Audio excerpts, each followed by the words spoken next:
विविध जाती धर्मातील मतदारांचा आपल्याला प्रचंड प्रतिसाद मिळतोय. आज यंदा आंबेडकरांनी मी तुमच्यासाठी इथे येऊन लोकांना कळकळीची विनंती केली की मतदान करावं. तुम्हाला काय प्रतिक्रिया तुमची? साहेब, हे तुमच्या मीडियाच्या माध्यमातून सांगतो, माझं कार्य कार्य आणि माझे दैवत हे गोरगरीब जनता आहे. मी आज स्वतः उभं राहिलेलो नाही, मला ह्या जनतेनं उभं केले. मी दवाखान्यात ऍडमिट असताना बी ही गोरगरीब जनता, वंचित बहुजनाचे काही कार्यकर्ते आले, दादा तुम्हाला हे काम हाती घ्यावं लागेल. त्यांना मी एकच उत्तर दिलं, तुम्ही जर म्हणलात खड्ड्यात विहिरीत उडी मारा, तुमच्याकरता काही बी करायला राजी आहे. मग त्यांनीच मला ही उमेदवार दिली, त्यांनीच हे घडून आलं. कारण आज ह्या परभणी जिल्ह्यामध्ये सगळे सांबळे डोंबळे प्रस्थापित नेते हे सगळे उघड्या डोळ्यानं सगळी जनता बघत आहे. आज वेळ आलेली आहे प्रत्येक गरीबाला उठून जागा करण्याची. कारण आज मला भाजपच्या यायला असा खात्मा करून टाकायचा, टिपाती तत्व करून टाकायचं, एवढा वरपोड करायनं एवढा गेम आमच्या गावात केला आहे. पेडगावामध्ये गेला. साहेबांना नेमकं तुमच्यावर काय अन्याय केला? मला ज्या वेळेला मला उभं राहायचं नव्हतं, पण मी म्हणतो नंतर मला अपक्ष उभं राहायचं. अपक्ष मी खूप लोकांच्या कामं केलेल्या गावामध्ये गोरगरीब जनतेसमोर तुम्हाला बोलावं आलं, तुम्हाला उमेदवारी जाहीर केली, म्हणजे भाजपची तुम्हाला उमेदवार द्यायची, आणि ऐन टायमाला मला उमेदवारी डवलली. मला विचारात नाही घेतलं किंवा एखादा फोन नाही केला. तुम्ही वरपुडकर साहेबाला भेटलात का? नाही ना, नंतर मला जर फोन नाही भेट बी नाही तर मी कशाला भेटू द्यायला? कारण मला वरच्या नेत्याची गरज नाही, माझ्याकडे जनता आहे ना खाली. मी जनतेचं काम करतो, जनता ठरवी काय करायचं. आज आमच्या गावामधून 3000 लोकसंख्येचं गाव आहे. 3000 लोकसंख्येच्या गावामधून मला जरी नाही टिकलं तर प्रस्थापित आमच्या गावचे एक वसंतराव होते, आसुरबा पाटील होते, त्याने एक गाव करून दाखवलं आम्हाला तिकीट द्या म्हणून. पण आमच्या गावामध्ये कोणीही त्या वरपुडकर साहेबांना तिकीट दिलं नाही. जर आज 3000 लोकसंख्येचं एक गाव करून जर तिकीट मागते, तिकीट देत नाहीत, म्हणजे हा वरपुडकर साहेबाचा बदमाशपणा आहे.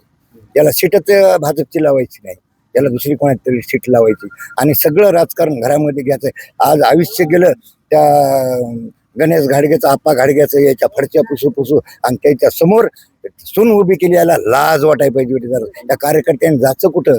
आज पोखर्णी मतदारसंघामध्ये माझा एक मित्र आहे, 2 एकर त्याला जमीन आहे. तुमची त्या बापाचं बी त्या पोराचं बी आयुष्य गेले याची पुढची बघून, आणि इस्त्रीचे कपडे त्याला आणू देऊन आणि त्यांच्या पुढे मुलगा उभा केला. नाही, सणाची त्यांना मनाची लाज वाटायला पाहिजे. आणि मेघना दादीकडे गेलो मी, माझी बहीण म्हणतो मी, पण ते म्हणले नाही साहेबाकडे. आणि मेघना दीदीला मला एकच संदेश द्यायचा, आता तुझा खड्डा हे तू शोषून ठेवलेला आहे आणि हे वरपुडकर तुला त्या खड्ड्यात घातल्याशिवाय राहणार नाही.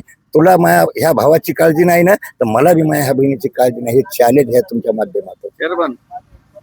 राजकारणाचा भाग आता महत्वाचे कोणते विकासाचे मुद्दे आहेत जे आपल्या प्रश्न प्रलंबित आहेत अनेक वर्षांचे मतदारांचे? ज्या जिल्हा परिषदच्या माध्यमातून जे काही असे एवढे रोड असो, शाळा असो, अनेक काही सुविधा असो, ह्या सगळ्या विकास आजपर्यंत आपण 15 वर्षापासून पाहिला. निवडून एकदा येते, 5-5, 10-10 हजार रुपये एका माताला देते, पुन्हा गोरगरे पैसे याचे राखणार. विकास कुठल्या प्रकार नाही. माझा विकास आज माझ्या गावामध्ये जाऊन बघा. आज मंत्री तंत्री हे माझ्या गावामध्ये येणार आहेत. खड्डे रोडवर पडलेले आहेत. माझी JCB ट्रॅक्टर ते खड्डे त्याच्या मनका जाऊ नये, त्याला काय दुखापत होऊ नये म्हणून ते खड्डे बुजून गेला. आज माझ्या गावातला विकास बघा, कुठं रोड असन, कुठं काय असन. मी ह्या माध्यमातून ज्या वेळेला माझ्या दुष्काळी परिस्थिती माझ्या गावामध्ये झाली, ढगफुटी झाली, त्या वेळेला माझ्या स्वखर्चानं लोकांना चादर, पैसा, अन्न धान्य या गोरगरीब जनतेला वाटलं. कारण वेळ होती त्याच्यावर, त्यावेळेस वाटलं. मी विरोधकांनी फार मोठी ताकद लावली तुमच्या शीट पाडण्यासाठी, काय सांगाल विरोधकांना? आता विरोधक सगळे माझे मित्र आहेत. हे जिल्हा परिषदची माझी लढाईच नाही, याच्या संघ माझी लढाई वर आहे. हे जे जिल्हा परिषदचे कॅन्डिडेट नाही, याच्या संघ माझी लढाईच नाही, माझी वर लढाई आहे पक्षासोबत. काय त्या पक्षांना काय आव्हान करावं? त्या पक्षाला प्रस्थापित आता आव्हान करणार आहे. कारण हा इडा आता बहुजन महासंघ, वंचित बहुजन आघाडीने इडा उचललेला, याचा खात्मा केल्याशिवाय राहणार नाही. आणि मला पुन्हा तुमच्या माध्यमातून एकदा खासदार साहेबांना सुद्धा सांगायचंय, या वंचितमुळे आज तुमचं सगळं आहे. आज परभणीत पाहिलं हे झालंय.